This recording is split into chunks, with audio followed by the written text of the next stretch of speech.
Hallelujah. सभी को जय मसीह की। अब हम नया नियम मत्ती का अध्याय 4 पढ़ेंगे, यीशु की परीक्षा।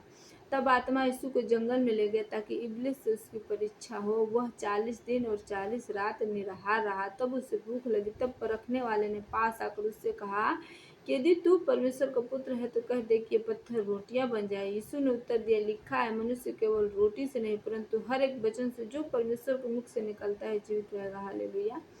मेरे प्रियो, हमने वचन पढ़ा तो देखा कि जब प्रभु यीशु मसीह ने बपतिस्मा लिया तो पवित्र आत्मा उनके ऊपर कबूतर के समान आके ठहर गया। उनके लिए भविष्यवाणी हुई कि तू मेरा प्रिय पुत्र है।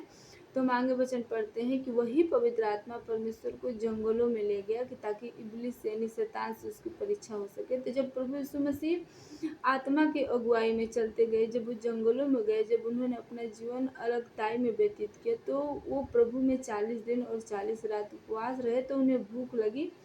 तो परखने वाले यानी शैतान उनके पास आया और कहा कि यदि तू परमेश्वर का पुत्र है तो इस पत्थर को कह दे कि रोटी हो जाए।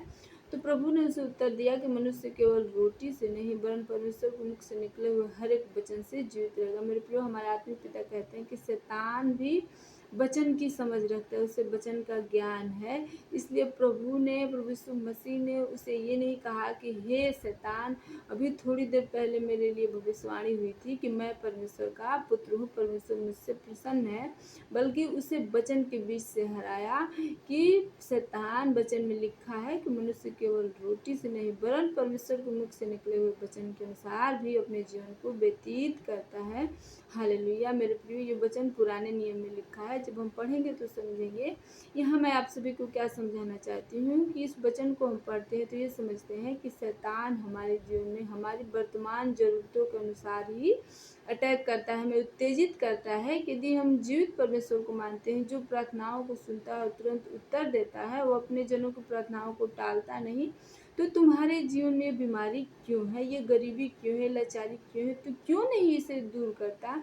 तो हमें क्या करना है कि हमें प्रभु के वचन को याद करना है कि कैसे प्रभु ने शैतान को वचन से हराया कि हे शैतान, मनुष्य केवल अपने ज़रूरतों के अनुसार ही नहीं बल्कि परमेश्वर के वचन के अनुसार भी अपने जीवन को आनंदित और सुखमय व्यतीत कर सकता है। यानी जब हम वचन में रहेंगे, जब हम परमेश्वर की आराधना में रहेंगे, जब हम परमेश्वर के जीवन को ही अपना जीवन समझेंगे कि हम प्रभु में हैं तो आनंदित हैं। प्रभु के वचन में लिखा है कि तुम प्रभु में सदा आनंदित रहो। तो यदि हम प्रभु में हैं, बीमारी में हैं, तो भी हम आनंदित हैं, क्योंकि हमारा जो प्रभु है बीमारी को दूर करने की सामर्थ्य रखता है। यदि वो इस बीमारी को हमारे जीवन से दूर भी ना करे तो भी वो हमारा प्रभु है। अतः हम ऐसे अपनी सोच को बना लेंगे तो शैतान को हम अपने जीवन से शर्मिंदा करेंगे। हालेलुया। तब इब्लिस उसे पवित्र नगर में ले गया और मंदिर के कंगूरे पर खड़ा किया और उससे कहा कि यदि तू परमेश्वर का पुत्र है तो अपने आप को नीचे गिरा दे, क्योंकि लिखा है कि वह तेरे विषय में अपने स्वर्गदूतों को आज्ञा देगा कि तुझे हाथों हाथ उठा लेंगे, कहीं ऐसा ना हो कि तेरे पाँव में पत्थर से ठेस लगे। हालेलुया। हम क्या देखते हैं कि शैतान प्रभु यीशु मसीह को ऊंचे पे ले जाता है और कहता है कि तेरे विषय में लिखा है कि वो तुझे ठेस न लगने देगा। यानी तेरे विषय में लिखा है कि तेरा जो पिता है, जो यहोवा पिता है, वो तुझे ठेस न लगने देंगे।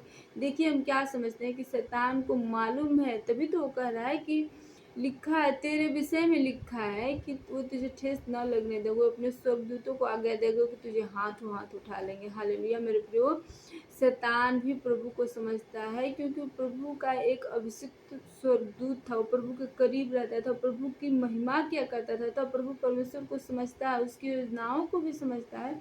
तो प्रभु यीशु मसीह को भी पहचानता था, फिर भी वो अनजान बन रहा था, फिर भी वो परमेश्वर की परीक्षा ले रहा था, फिर भी वो प्रभु यीशु मसीह को अपने पिता की दी हुई योजनाओं से अलग करना चाहता था, दूर करना चाहता था।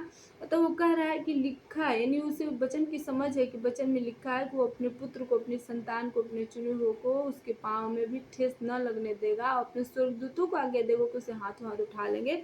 तो प्रभु परमेश्वर ने कहा कि हे शैतान, ये भी लिखा, हम क्या समझते हैं कि परमेश्वर को भी वचन की समझ थी, वो भी वचन को समझते थे। उन्होंने कहा कि हे शैतान, यह भी लिखा है कि तू अपने परमेश्वर की परीक्षा न कर। हालेलुया। हम क्या समझते हैं कि हमें प्रभु यीशु मसीह कहते हैं कि हमें जानबूझकर शैतान को अपने जीवन में इनवाइट नहीं करना है कि यदि मैं परमेश्वर का जन हूँ, यदि परमेश्वर मुझे बचा लेगा तो मैं इन गलत चीज़ों को अपने जीवन में करूँगा, गलत चीज़ों को खाऊंगा, गलत कामों को करूँगा। मेरा परमेश्वर मेरे साथ है, वो बचाने की सामर्थ्य रखता है, मुझे बचा लेता है। नहीं, हमें ये नहीं करना है। हमें अपने जीवन से जानबूझ के शैतान को अपने जीवन में इनवाइट नहीं करना है, नहीं तो प्रभु भी हमें नहीं बचाएंगे, क्योंकि लिखा है कि हमें अपने परमेश्वर की कभी परीक्षा नहीं करनी है।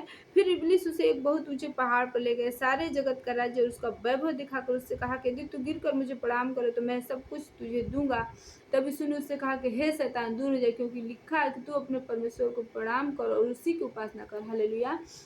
हम क्या देखते हैं कि शैतान प्रभु यीशु मसीह को ले जाता है और ऊंचे पर ले जाता है और संसार का सारा धन और वैभव दिखाता है और उसे कहता है कि यदि तू मुझे एक बार गिर के प्रणाम कर तो मैं तुझे ये सारा वैभव दे दूंगा। हालेलुया। हम क्या समझते हैं कि वचन में लिखा है कि शैतान के पास भी धन दौलत आशीष और बरकत है। यदि कोई शैतान के सामने भी अपना समर्पण करता है, सिर झुकाता है, उसे अपने जीवन से महिमा देता है, तो वो भी उसे ऊंचा करने की सामर्थ्य रखता है, क्योंकि प्रभु ने उसके हक में भी धन दौलत दे रखा है।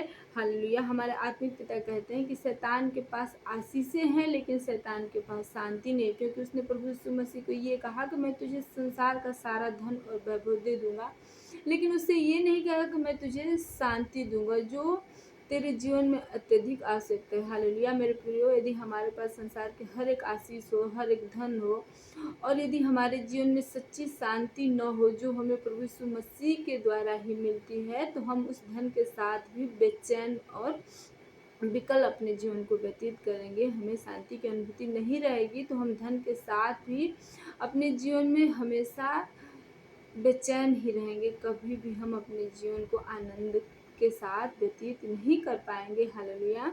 मेरे प्रियो, आगे लिखा है कि तब शैतान उसके पास से चला गया और देखो स्वर्गदूत आकर उसकी सेवा करने लगे। हालेलुया। जब शैतान परमेश्वर को हरा नहीं सका, जब प्रभु उसे निरुत्तर करते गए, तब वो थक के हार के परमेश्वर की उपस्थिति से, परमेश्वर के सामने से दूर भाग गया और स्वर्गदूत आकर उसकी सेवा करने लगे। हालेलुया। हम क्या देखते हैं कि प्रभु यीशु मसीह ने अपने जीवन से शैतान को कैसे हराए। वो वचन के द्वारा उसे हराने पाए और वो अपने जीवन को उपवास में रखे, तब वो शैतान को हराने पाए।